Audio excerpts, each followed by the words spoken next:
Hi guys, good morning. Happy Thursday morning here in Bulacan. Tara guys, samahan niyo po ako sa aking day 6 na walking. Pang 6 days ko na guys na walking today.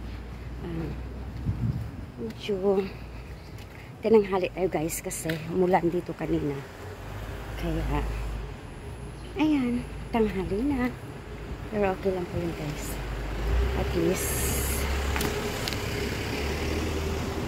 talaga maka-walking ako guys kasi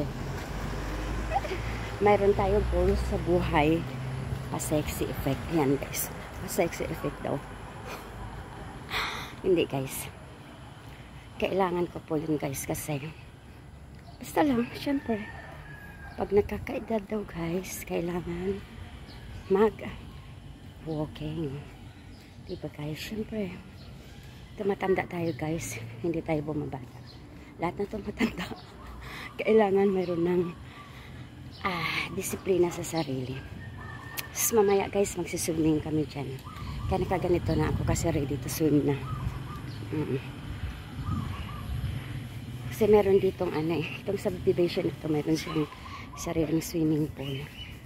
Tsaka pwede po kami mag-swimming guys. Kaya magsiswimming pa tayo mamaya. Mga 9 o'clock pa naman. Ang oras ko dito ay 7:45. Meron pa tayong 1 hour na hindi mag-anala ako ng 30 minutes guys. Mag-walk ako ng 30 minutes. Yes. Mga 3 balik siguro. 30 minutes na po yun. Diyan na kami magsiswimming sa clubhouse. Yan po.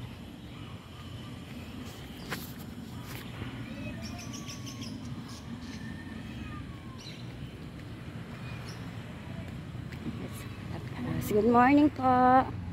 Happy Thursday morning. Guys.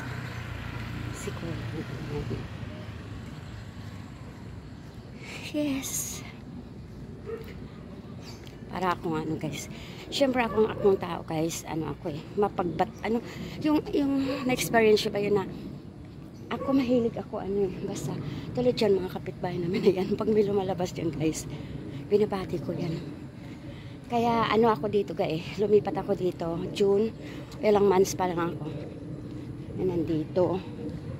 Tapos first time ko mag-celebrate ng Christmas dito. Tapos gusto ko yung mga kapitbahay ko, kabati ko sila guys. Siyempre kahit pa paano diba. Ayan, may isang mother na ayan, sasalubong natin po. Papapatiin natin sa pinaka. Kaya lang marami aso dito guys. Maingay guys. Thank you guys.